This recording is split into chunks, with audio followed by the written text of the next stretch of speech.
by a score of 66-17. Clemson is a winner over Charleston Southern, and for the first time in the history of this YouTube channel, I get to recap a win, which will be fun. Before I dive into the analysis of that, just some thoughts on my trip up to Clemson. I got to spend the weekend there thanks to my family in Greenwood. Rented a lake house. Went to Clemson on Friday, and then again obviously on Saturday for the game. And going downtown, going to Tiger Walk. Just my feeling was just Clemson deserves a winner. I mean, check this out. Our family friends, the Martins, let us hang out at their tailgate for Tiger Walk. As much as Clemson's lost in just the last handful of games dating back to last season, this is still the enthusiasm and love you get, right? I mean, so as I write these articles on TigerNet, Shaking the Southland, and post these videos, just kind of keep in mind that's my aim here, and my attitude is that Clemson deserves a winner. So any criticism is really just based on that, right? Like if I think we're doing something foolish, I'm going to call it out, not because I hate Dabo or don't love Clemson, but because I want to highlight areas where they're falling short and can push them in any tiny amount I can to getting back to what Clemson deserves, because it is certainly a winner. What a special town. All right, let's get into some more some media analysis here. So obviously the game started off pretty rocky. Cade was really shaky.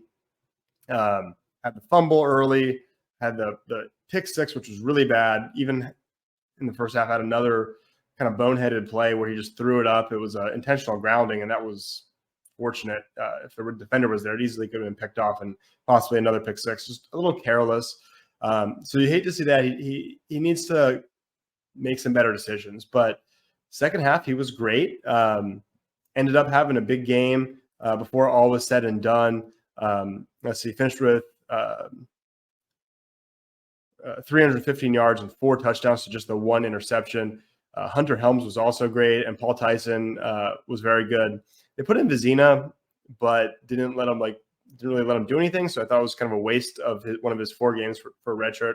I'd rather him come in, let him play just like, even if it's just he only plays in 1 game against FAU, let him actually throw some passes. So I thought that was weird that they burned one of his 4, but I thought Helms and Paul Tyson both played very well. And really the bench on the offense, there's very little drop off, which I think is mostly a positive. All right, moving on from quarterbacks, Bo Collins had a big day, 137 yards and a touchdown. Overall played well, really crisp route running. Obviously, the most interesting play was his long touchdown run of 69 yards.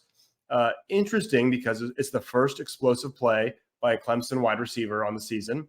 And it was a good one. Great route, ran across the field, caught it, broke a tackle. 2 guys kind of tried to tackle him earlier than they needed, thinking that he would just zip away from them. But they kind of arm tackled and just fell at his feet. And then he took off and had a pretty big gap, but a defender closed the gap. And when he kind of slowed down to do his little celebration like this, he got tackled. Now he got in the end zone, it was fine, but kind of showed me that he's going to be one of Clemson's 2 best receivers. I think that is a given for this year. But he really doesn't have breakaway speed. I mean, yeah, he slowed down to celebrate, but you have an FCS defender closing on you before that.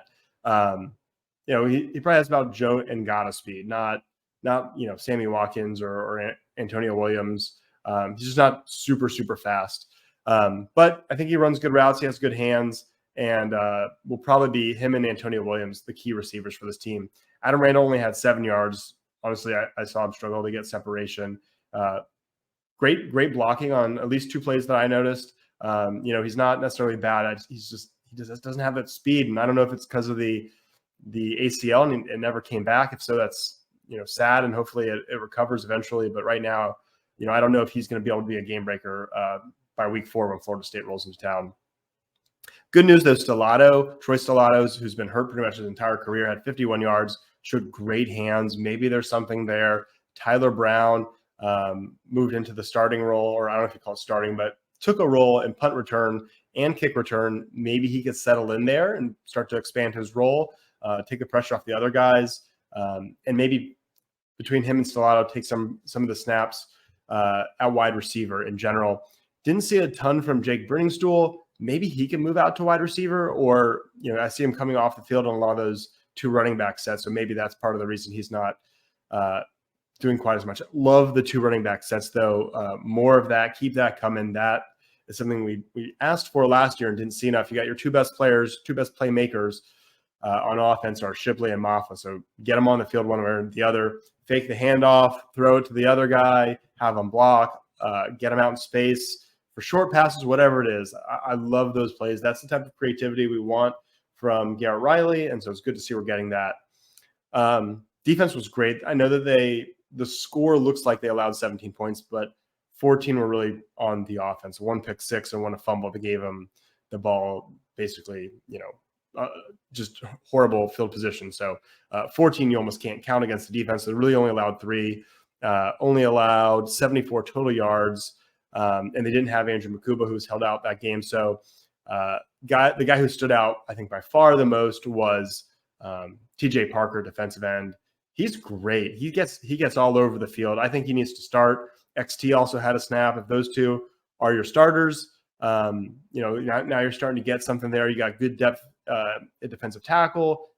I thought that Peter Woods was going to move out, but with TJ Parker, if they're willing to start him, then maybe you don't need to move Woods out. So that may be a change of what a lot of people, including mine, what our expectations were for how that would shake out. I thought the cornerbacks were great. Nate Wiggins had a sack. Sheridan Jones was just locked down in coverage. I thought he looked great. And all this was no Makuba, but I thought Woodaz was great at the Sam linebacker position. He's a stud. He had a touchdown in this game. So really just overall great defensive performance. So looking ahead, up next is Florida Atlantic, which is really your last tune-up game of the year before what is now the biggest game of the year against Florida State. Before, when we foolishly assumed that Duke was very likely a win, that Florida State game was big, but you lose that or you win it, you're probably rematching them in a championship.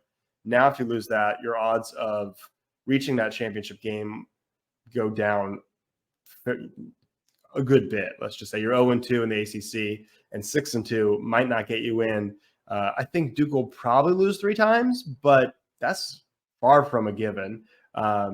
And I think Florida State almost certainly they both almost definitely won't lose 3 times.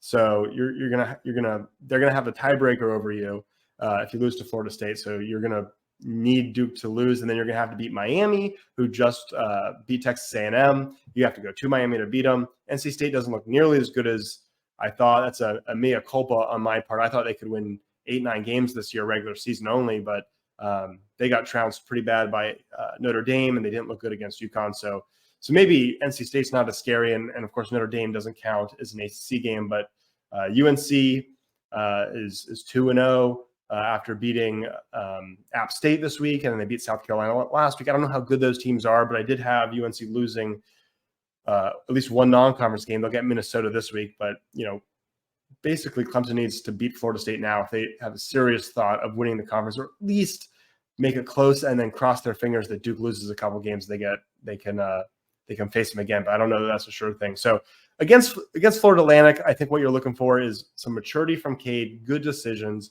When he has time and open receivers, he's pretty accurate, and he's a good runner. We just need to see that maturity. And then I still want to see some explosiveness from the wide receivers. We have one explosive play from Bo, and I'd love to see someone else just make a downfield, kind of over-the-shoulder catch and just beat everyone with speed and take it downfield. And if that's Bo, that's great, but I just want to see someone who can kind of attack vertically and just win. And also just a wide receiver. What's the rotation going to be? Are we still rolling with Antonio Williams, Bo Collins, and Adam Randall, or are we going to find spots or more snaps early for Tyler Brown or maybe even Stellato? Can we mix it up and see? Get a little preview. Obviously, you want to hold some things back before Florida State, but let's see what they do there. So we've got that to look forward to. But hey, if you enjoyed this video, please subscribe to this channel. Finally, over 500. So thank you for everyone who's already subscribed. I really appreciate that. Once you hit 1,000, they start sharing ad revenue with you. So if you enjoy this free content, do me a favor and hit subscribe, like the video as well.